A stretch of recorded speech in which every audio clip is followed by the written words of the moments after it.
Today's video, we're still talking about worship concepts in the key of D major, and I want to give you some stuff that you can use to beef up your playing, especially when you've got to play these concepts in a church situation. If you haven't done it already, make sure that you click the subscribe and the notification bell so that you can stay informed to all of the videos I'm going to be dropping in this series. So let's get right to the keyboard, and we gave you a pattern. We did 7 1 3 4. We also covered a 6 chord that we can play whenever we want to throw a change up in the past. So today I want to start talking about really how you can identify one of those spots in the pattern, and you can make that spot really sing. And so I want to focus in on the 4. 7 1 3 4. And we want to make that 4 pop. I've already given you that nice little melody line that you can play on the 4. But I want to add to that. So why don't I show you a grip? And I'm gonna show you 2 of them. The first grip I want you to learn over the 4. And when I say grip, this is just my language, all right? So you can use whatever you want to use, but I just like to use that word grip because for me it helps me identify these are the fingers that I'm using for this, and so I don't have to guess whenever I need to utilize this in this situation, especially in this key, or even more importantly whenever I'm playing this chord. So I got the D, the E, the F sharp, and the A, and these are the notes, of course, I'm playing, but this is the fingering that I'm using. So I can use this on the 4. And because I know this grip, there are various things that I can do.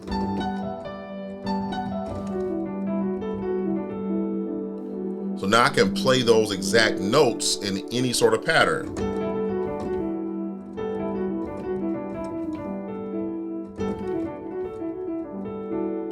Right? So once you know those, now you have them at your disposal to add to your sound. So before I show you some ways to add to your sound on that, let me show you my second grip, and that is with this A chord. It's really an A with an added 2. So I got the A, the B, the C sharp, and the E. The same thing. I'm playing the same fingering for both of these. So I have the A, the B, the C sharp, and the E. Same fingering, and I can do the same thing.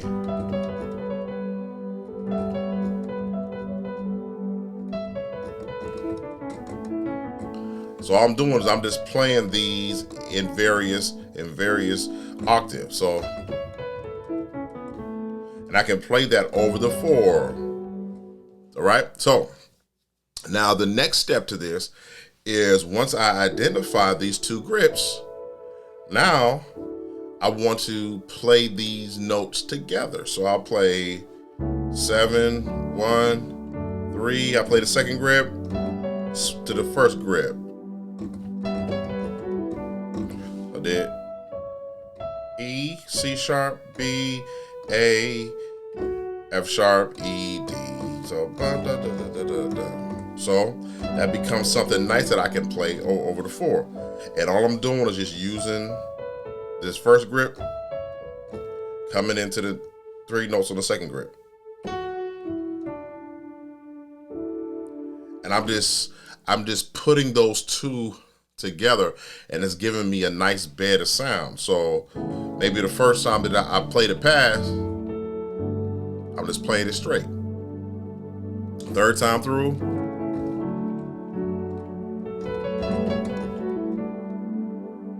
so now I can begin to add some concepts. And that time what I did, I went up A, B, C sharp, E, coming back down, ba, ba, ba, and I can come down, ba, ba, ba. So I can go up and I could come down, but I like these various notes. And please understand, when you have these notes, now you can just do various things. So let's say I want to play some skips. So I'm gonna skip that. I'm gonna play the E. I'm gonna skip the C sharp, and I'm gonna go to the B. And I'm gonna come back to the C sharp. So what I'm saying, I'm gonna skip the C sharp, B, C sharp. I'm gonna skip the A, come back to the B. So that sounded pretty good. And then once I get to the B, I'm gonna come down on that B grip. So see. Okay, so let's try that if I can remember, let's try it in the past. 1, 3.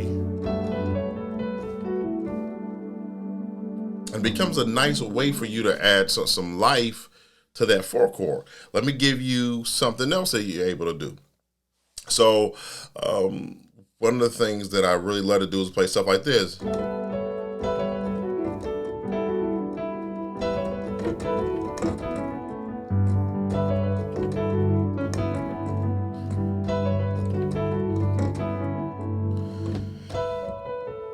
So I'm gonna play the B and the E, coming to that C sharp,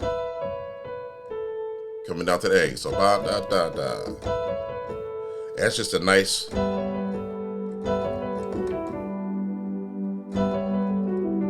when I play that, I can walk all the way down to that D on that first grip. All right, and I can play the same thing.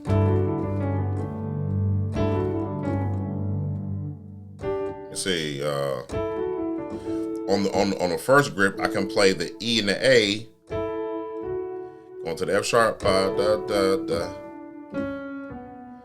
coming down to the A, but I'm still playing that over the 4. I just moved my bass down, so I have more room on the keyboard, and I'm playing this 5th of the G. So. Right, so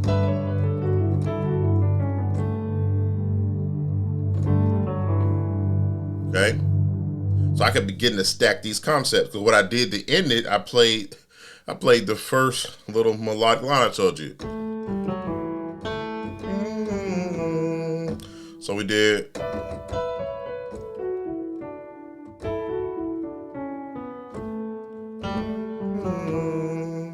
Okay.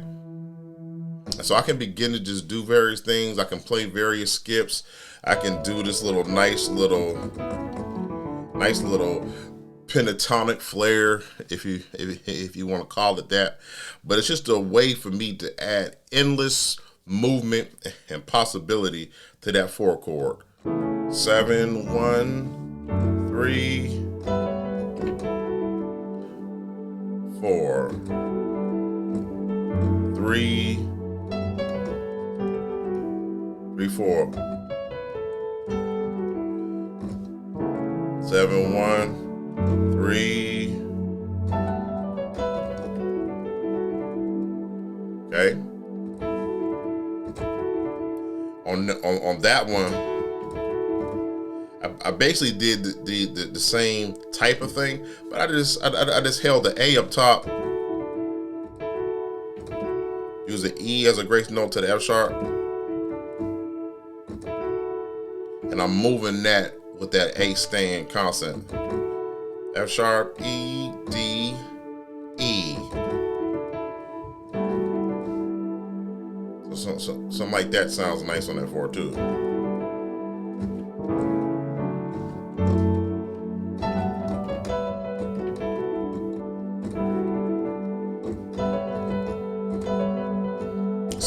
Same type of concept. I'm gonna hold the E melody, use that B to that F sharp, to that C sharp, B, A, B, da da da da.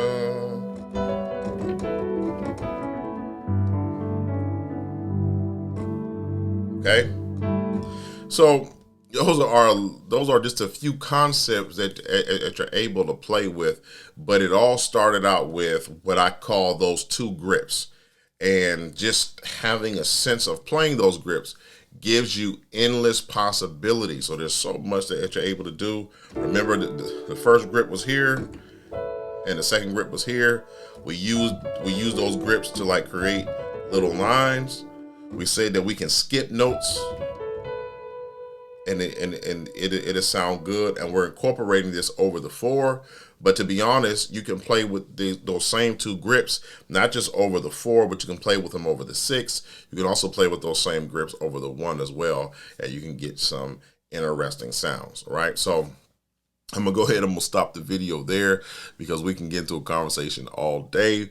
But hopefully this was beneficial. I do need to say this, even though we're applying this to worship concepts, if you're playing a groove, you can use these concepts in the groove. So if I'm playing,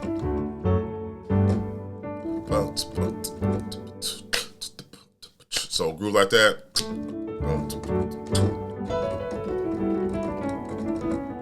So you can, you hear those like little pentatonic runs that, guys do on the 4.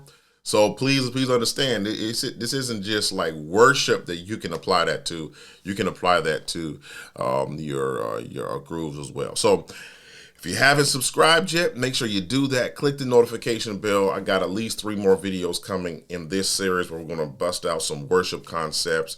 In our next video, I'm going to be covering some nice drop 2 concepts, and I'm going to cover a nice way to really bring some life to that 4. All right, so I'm not even going to play it. I'm just going to tell you to make sure you come to the next video so you can learn those drop 2 concepts, and you can also just learn just a little trick I use just to add some life to my 4 chord, especially when I'm playing worship.